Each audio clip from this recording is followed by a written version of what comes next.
Hello everyone, welcome back to my channel. तो last video में हमने हाइब्रिडाइजेशन के बेसिक्स डिस्कस किए थे और कुछ हमने उसकी कैरेक्टरिस्टिक्स और कंडीशन डिस्कस किए थे कि हाइब्रिडाइजेशन कैसे होती है। तो इस बार हम क्या करेंगे, टाइप्स ऑफ हाइब्रिडाइजेशन डिस्कस करेंगे कि हमारे पास हाइब्रिडाइजेशन कितनी टाइप्स की होती है और ये कैसे बनाते हैं। ठीक है, तो सबसे पहले हम ये सीखेंगे कि किसी भी मॉलिक्यूल की अगर आपने हाइब्रिडाइजेशन निकालनी है तो वो कैसे निकालेंगे। उसके लिए एक बेसिक फॉर्मूला होता है जो कि x is equals to half of v plus M minus C plus ए।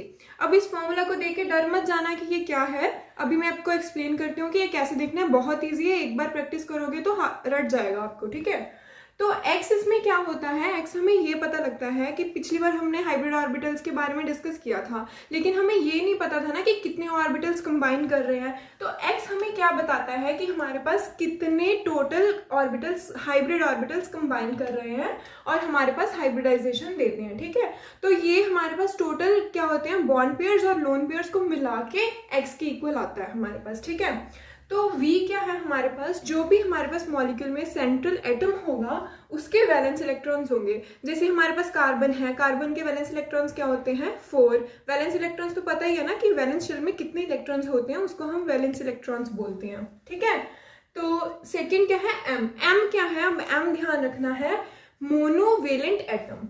जिस भी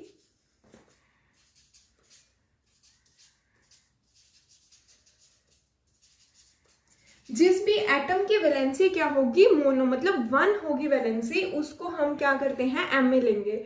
अब 1 वैलेंसी किसकी होती है, जो 17th ग्रुप है हमारे पास, सभी की वैलेंसी क्या होती है, 1 नहीं होती है ना। जितने भी हमारे पास हेलोजन्स हो गई हैं, या फिर हमारे पास जो हाइड्रोजन है, हाइड्रोजन में क्या होता है, 1 इलेक्ट्रॉन होता है, तो उसकी वैलेंसी भी क्या होती है, 1 होती है। ठीक है, तो जो भी हमारे पास मोनोवेलेंट एटम होगा वो हमेशा किस में आएगा, एम में आएगा। ठीक है, अब माइनस सी क्या है, कि टायन का चार्ज जो हमारे पास मॉलिक्यूल होता है। अब हो सकता है कि मॉलिक्यूल के ऊपर किसी मॉलिक्यूल कोई न्यूट्रल हो सकता है कोई मॉलिक्यूल है उसके ऊपर पॉजिटिव चार्ज है, कोई मॉलिक्यूल है उसके ऊपर नेगेटिव चार्ज है। तो जिसके ऊपर भी पॉजिटिव चार्ज होगा वो किस में आएगा, केटाइन में आएगा। जैसे आपने एग्जांपल ले लो, H2+ एक मॉलिक्यूल होता है, तो उसमें हमारे पास केटाइन क्या है, +1, तो सी में क्या आ जाएगा, 1। अब लास्ट हमारे पास क्या है, एक क्या है, एनायनिक चार्ज। अभी जो एनायन का चार्ज होगा, जैसे कि SO4 2 नेगेटिव होता है, तो जो 2 नेगेटिव होगा वो हमारा किस में आ जाएगा, एनायनिक में। ठीक है, चार्ज उसके साथ मत कंसीडर करना, केटायन को +1 मत लिखना। ठीक है, और जो एनायन है, एनायन को हमने -1 नहीं लिखना, उसका चार्ज नहीं लेना, जो उसका नंबर है सिर्फ वही कंसीडर करेंगे। ठीक है, तो अब हम कुछ ना कुछ एग्जांपल्स लेके देखेंगे। एक होता है हमारे पास बॉन्ड पेयर्स, एक होता है लोन पेयर। ठीक है, बॉन्ड पेयर्स क्या होता है, जो भी सेंट्रल एटम है किसी के साथ दूसरे एटम के साथ बॉन्ड बना रहा है। जैसे हमारे पास H2 ले लो फॉर एग्जांपल। ठीक है, एक H दूसरे H के साथ क्या बना रहा है, बॉन्ड बना रहा है। तो जो ये 2 इलेक्ट्रॉन्स इस बॉन्ड बनाने में काम आ रहे हैं, इसको हम क्या बोलते हैं, बॉन्ड पेयर बोलते हैं। ठीक है, और दूसरा क्या होता है, लोन पेयर। लोन पेयर वो होते हैं जो हमारे पास एक्स्ट्रा बचते हैं, जो बॉन्ड्स नहीं बनाते, उसको हम क्या बोलते हैं, लोन पेयर बोलते हैं। ठीक है, तो लोन पेयर हम कैसे निकालते हैं, जो हमारे पास नंबर ऑफ ऑर्बिटल्स जो कंबाइन किए थे उसमें से अगर आप मोनोवेलेंट एटम को माइनस कर दोगे, और यहाँ पे एक और तीसरी टर्म आएगी डी क्या है, डाईवेलेंट एटम।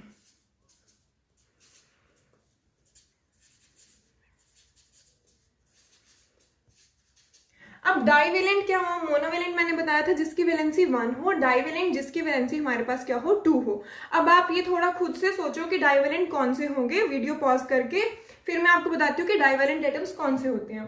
तो जो जिस भी ग्रुप की वैलेंसी 2 होगी, जैसे हमारे पास ग्रुप नंबर कौन सा है, 16, पूरी ऑक्सीजन की जो फैमिली है हमारे पास, उसको हम क्या बोलते हैं, डाईवेलेंट एटम्स। जैसे ऑक्सीजन हो गया, सल्फर हो गया, ये सभी किस में आएंगे, डी में आएंगे। ठीक है, और फाइनली हमने क्या निकालना है, बॉन्ड पेयर्स। तो बॉन्ड पेयर्स जितने भी लोन पेयर में से बचे, एक्स में से अगर आप लोन पेयर्स को माइनस कर दोगे तो वो आपके पास क्या बनेंगे, बॉन्ड पेयर्स। ठीक है, तो ये था एक बेसिक मेथड, हमने हाइब्रिडाइजेशन निकालनी कैसे है, इससे हमें ये पता लगेगा कि हमारे पास टोटल कितने ऑर्बिटल्स कंबाइन कर रहे हैं। इसके बाद उसमें से हाइब्रिडाइजेशन कैसे निकालनी है वो मैं आपको आगे बताती हूँ। ठीक है, एक आप एग्जाम्पल ले लो, खुद से सॉल्व करके देखो। SO4 2- इसकी हाइब्रिडाइजेशन X कितना आता है? ठीक है, चलो मैं आपको सॉल्व भी करवा देती हूँ। ये वाला फॉर्मूला लगाओ, हाफ ऑफ, तो फिर S हमारे पास कौन से ग्रुप में आता है? 16 ग्रुप में आता है, तो इसके वैलेंस इलेक्ट्रॉन्स कितने होंगे? 6, तो V में क्या आ जाएगा? 6।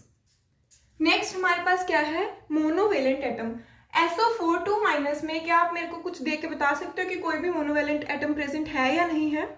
नहीं, इसमें कोई भी मोनोवेलेंट एटम नहीं है, क्योंकि हमारे पास क्या है? सिर्फ ऑक्सीजन है, और ऑक्सीजन अभी मैं आपको बता के हटी हूँ ये कौन सी फैमिली में आता है? डाईवेलेंट में आता है, तो इसलिए M क्या हो जाएगा? 0। नेक्स्ट आप देखो, कोई भी केटायनिक चार्ज प्रेजेंट है? आप देख सकते हो कि SO4 2- में क्या है? 2- है, तो ये कौन सा चार्ज है? एनायनिक है, केटायनिक नहीं है, तो केटायन की जगह पे भी क्या आ जाएगा? 0 आ जाएगा। और फाइनली हमारे पास क्या बचा? एनायनिक चार्ज कितना आया? 2-, तो इसका माइनस नहीं लेना, सिर्फ हमने क्या लेना है? नंबर लेना है, इंटीजर वैल्यू लेनी है। तो क्या आया? हाफ ऑफ 8, तो क्या आ गया? 4। तो इसका SO4 2- का X कितना आया हमारे पास? 4। तो इसका मतलब 4 ऑर्बिटल्स हैं, एटॉमिक ऑर्बिटल्स, जो कंबाइन करके 4 हाइब्रिड ऑर्बिटल्स बनाते हैं। ठीक है, लास्ट वीडियो में मैंने बताया था जितने एटॉमिक ऑर्बिटल्स कंबाइन करेंगे उतने ही हमारे पास हाइब्रिड ऑर्बिटल्स बनेंगे, तो ये ध्यान रखना। ठीक है, SO4 के लिए 2- के लिए क्या आएगा? 4। ठीक है, अब कुछ ना बेसिक टर्म्स हैं जो मैं आपको बताना चाहती हूँ, ताकि जब भी हम हाइब्रिडाइजेशन को आगे टाइप्स करेंगे तो उसमें आप कंफ्यूज मत होना। ठीक है, सबसे पहली चीज हमारे पास क्या आती है? Bond angle. ठीक है,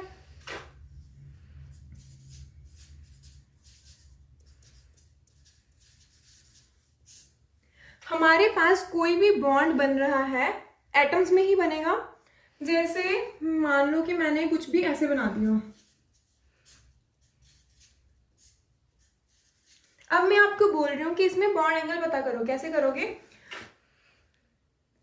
BAB, मतलब इसका बीच में एंगल क्या है? BAB में, तो ये हमें क्या बताएगा? Bond angle. इसको आपने छोटी क्लासेस में मैथ्स पढ़ा होगा ना, तो इसको हम ऐसे रिप्रेजेंट करते हैं। ठीक है, तो जो ये वाला एटम होता है, इसके ऊपर जो बाकी दोनों बॉन्डिंग एटम्स प्रेजेंट हैं, वो कितना एंगल बना रहे हैं, वो हमें क्या बताता है? Bond angle. ठीक है, नेक्स्ट टर्म हमारे पास क्या होती है? ज्योमेट्री।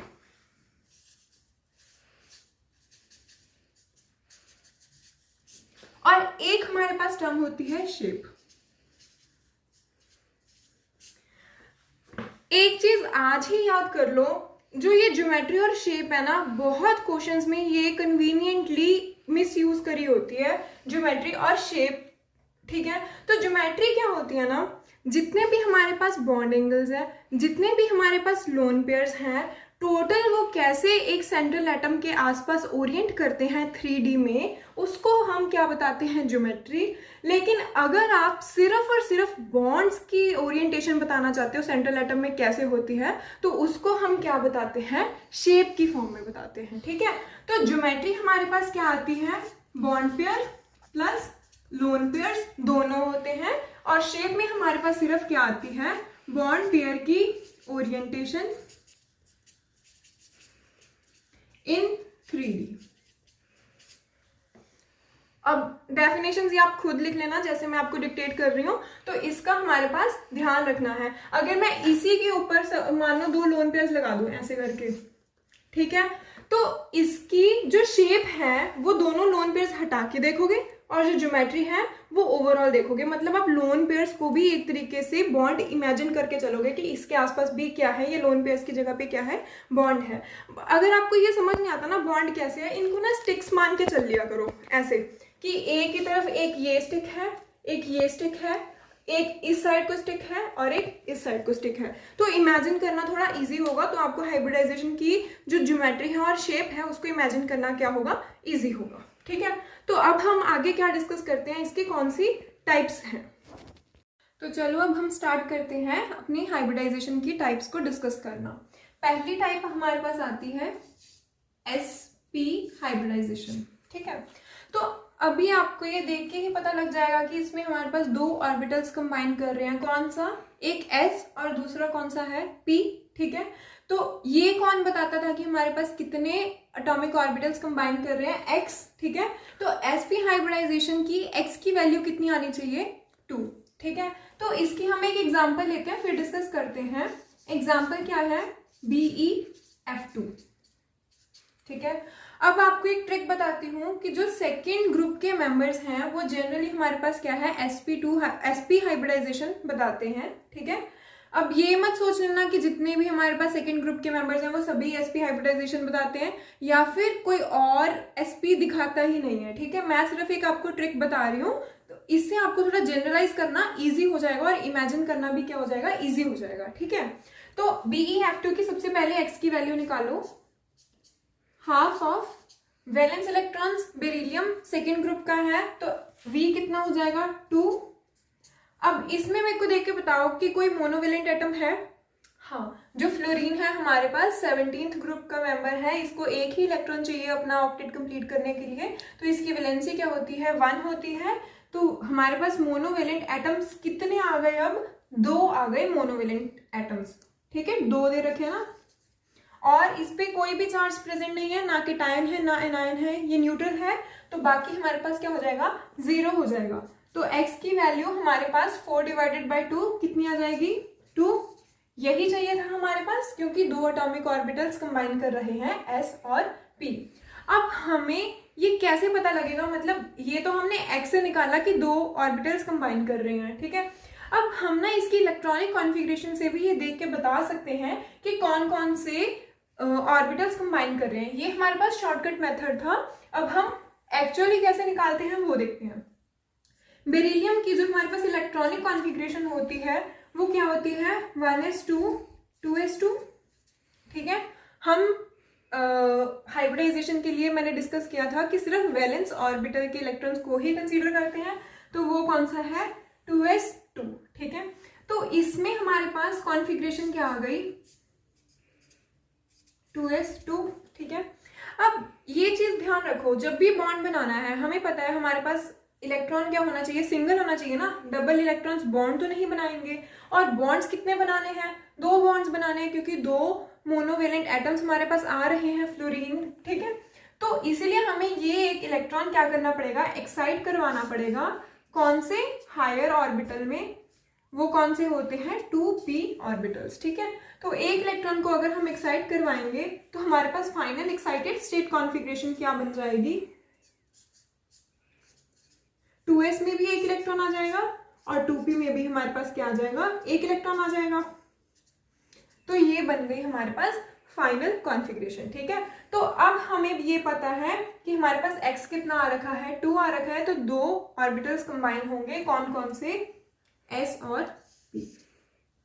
ठीक है, एक और s और एक p, ये हमारे पास कौन सी हाइब्रिडाइजेशन बन गई, sp बन गई। ठीक है, तो अब नेक्स्ट इसकी हमने शेप बनानी है। अब जो हमने ज्योमेट्री और शेप बनानी है, याद रखना मैंने अभी आपको b और l निकालना नहीं बताया BeF2 के लिए, ये जब आप x निकालते हो ना इसके साथ ही निकाल लिया करो, क्योंकि इससे आपको ना ज्योमेट्री और शेप को डिफाइन करना इजी हो जाएगा। ठीक है, तो लोन पेयर हमारे पास कितने आएंगे, x कितना था, 2 माइनस जितने भी मोनोवेलेंट एटम्स हैं 2, और डाइवेलेंट एटम तो कोई भी प्रेजेंट नहीं है, तो हमें पता लग गया कि इसके लोन पेयर्स क्या हैं, 0 है। लोन पेयर्स 0 है तो मतलब सभी के सभी क्या है हमारे पास, बॉन्ड पेयर्स ही हैं, तो बॉन्ड पेयर्स कितने आ गए, 2 आ गए। ठीक है, तो इसका मतलब हमारे पास कोई भी लोन पेयर नहीं है, तो जो ज्योमेट्री होएगी वही शेप होएगी, क्योंकि आपको ज्योमेट्री के लिए अलग से कुछ भी इमेजिन करने की जरूरत नहीं है। ठीक है, तो अब हमारे पास इसकी ज्योमेट्री कैसे बनती है, बेरिलियम के आसपास 2 बॉन्ड्स बनेंगे।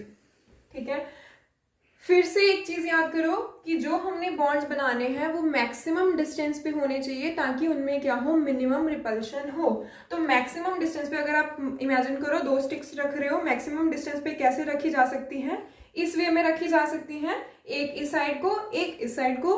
तो फिर इसमें हमारे पास बॉन्ड एंगल क्या होना चाहिए, दो एंगल, दो जो हमारे पास मान लो स्टिक्स, उनके बीच में एंगल कितना है 180 डिग्री।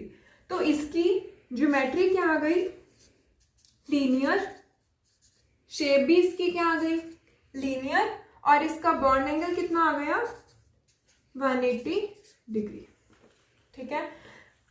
एक और चीज बता रही हूँ, जैसे जैसे हाइब्रिडाइजेशन डिस्कस करेंगे लास्ट पे एक चार्ट बना लेना हाइब्रिडाइजेशन की टाइप का, उसकी ज्योमेट्री का, और फाइनली उसके बॉन्ड एंगल का। ठीक है, तो यही आपसे मेजरली पूछी जाती हैं चीजें। ठीक है, नेक्स्ट हाइब्रिडाइजेशन हमारे पास आती है sp2। तो sp2 मतलब हमारे पास क्या है, 3 ऑर्बिटल्स कंबाइन कर रहे हैं, एक s और 2 p। तो x की वैल्यू हमारे पास इसमें कितनी आनी चाहिए 3। ठीक है, एग्जाम्पल हम लेते हैं BF3। ठीक है, ये एग्जाम्पल लेके डिस्कस करेंगे। तो x हमारे पास क्या आना चाहिए 3 आना चाहिए। अभी देखते हैं कि इसके लिए x 3 आता है या नहीं। बोरोन है, कौन से ग्रुप का मेंबर है, थर्ड ग्रुप का मेंबर है। तो वैलेंस इलेक्ट्रॉन्स कितने होते हैं 3, तो V क्या आएगा 3। नेक्स्ट क्या है मोनोवेलेंट एटम्स, तो वो फ्लोरीन है, मोनोवेलेंट है, कितने फ्लोरीन है 3। और फाइनली BF3 के ऊपर कोई भी चार्ज नहीं है, न्यूट्रल है, तो केटायन और एनायन, इसकी वैल्यू हमारे पास क्या आएगी 0। तो फाइनली x की वैल्यू हमारे पास क्या आ गई 6 डिवाइडेड बाय 2 3। ठीक है, यही बोला था कि 3 ऑर्बिटल्स कंबाइन कर रहे हैं, तो x की वैल्यू हमारे पास क्या आनी चाहिए 3 आनी चाहिए। नेक्स्ट हम लोन पेयर्स निकालते हैं। लोन पेयर्स कैसे निकालने हैं, x3 माइनस कितने मोनोवेलेंट एटम्स हैं 3, माइनस डाइवेलेंट एटम्स कितने हैं, कोई भी एटम डाइवेलेंट नहीं है। इसी तरह जैसे BF2 में देखा था, तो इसके लोन पेयर्स कितने आ गए 0। तो इसके बॉन्ड पेयर्स कितने आएंगे, मतलब तीनों के तीनों फ्लोरीन्स बॉन्ड बना रहे हैं, कोई भी लोन पेयर प्रेजेंट नहीं है, तो बॉन्ड पेयर भी कितने आ गए 3 आ गए। ठीक है, अब ये देखो जब आप इसकी ज्योमेट्री बनाओगे तो 3 बॉन्ड्स हैं, मतलब 3 स्टिक्स हैं, तीनों स्टिक्स को ऐसे अरेंज करना है बोरोन के आसपास कि वो मैक्सिमम डिस्टेंस पे हो। ठीक है, तो वो मैक्सिमम डिस्टेंस हमारे पास कितना होगा वो मैं आपको अभी बताती हूँ। पहले हम ये देखते हैं कि इसको एक्चुअल में जैसे बेरिलियम में डिस्कस किया था वो कैसे डिस्कस कर सकते हैं। तो बोरोन की इलेक्ट्रॉनिक कॉन्फ़िगरेशन हमारे पास क्या आती है 1s2 2s2 2p1। ठीक है, वैलेंस शेल कौन सा है 2s2 2p1। तो इसकी इलेक्ट्रॉनिक कॉन्फ़िगरेशन कैसे लिखोगे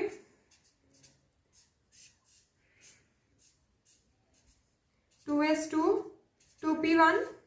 ठीक है, तो लेकिन अब हमें क्या पता है 3 फ्लोरीन आ रहे हैं जो कि इससे बॉन्ड बनाएंगे, तो 3 सिंगल इलेक्ट्रॉन्स की जरूरत है। तो जो 2s में एक इलेक्ट्रॉन है उसको हम क्या करवाएंगे एक्साइट करवाएंगे और 2p के एक ऑर्बिटल में भेज देंगे। तो इसकी एक्साइटेड स्टेट कॉन्फ़िगरेशन हमारे पास क्या बनेगी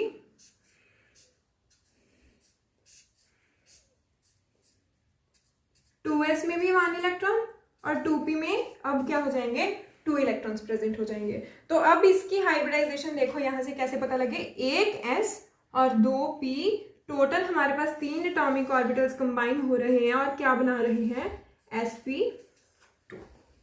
ठीक है, अब लास्टली इसकी हम शेप डिस्कस करेंगे कि कैसे बनेगी। तो मैक्सिमम डिस्टेंस पे होने चाहिए बोरोन। ये देखो 3D होता है, सर्कल होता है, 360 होता है ना, तो उसमें हमने किसी भी तरीके से 3 बॉन्ड्स अरेंज करने हैं ताकि उनका डिस्टेंस क्या हो मैक्सिमम हो जाए। तो मान के हम इसको 2D ही चलेंगे क्योंकि हमारे पास जो ये चार्ट है इसको हम 2D ही रिप्रेजेंट कर सकते हैं। तो इसमें एंगल हमारे पास कितना आएगा 120 डिग्री। ऐसे हमारे पास फ्लोरीन्स अरेंज हो जाएंगे। ठीक है, तो इसकी ज्योमेट्री क्या आई हमारे पास, ये देखो, इसको देख के ट्रायंगुलर जैसी फीलिंग नहीं आ रही, इमेजिन करवाने के लिए सिर्फ ये बना रही हूं, आ रहा है ना, ट्रायंगल फॉर्म हो रहा है। तो इसको हम क्या बोलते हैं ट्रायगोनल प्लेनर।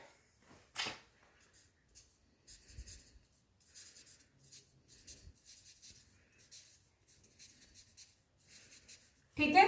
और इसकी ज्योमेट्री और शेप क्या होगी, सेम होगी, क्योंकि हमारे पास लोन पेयर्स क्या है, एब्सेंट है।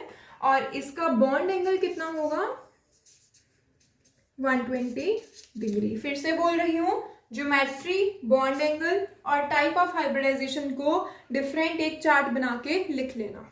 ओके तो आज के लिए सिर्फ इतना ही। हमारे पास 2 हाइब्रिडाइजेशन हमने डिस्कस कर ली हैं। अगली हाइब्रिडाइजेशन नेक्स्ट वीडियो में डिस्कस करेंगे। Thank you.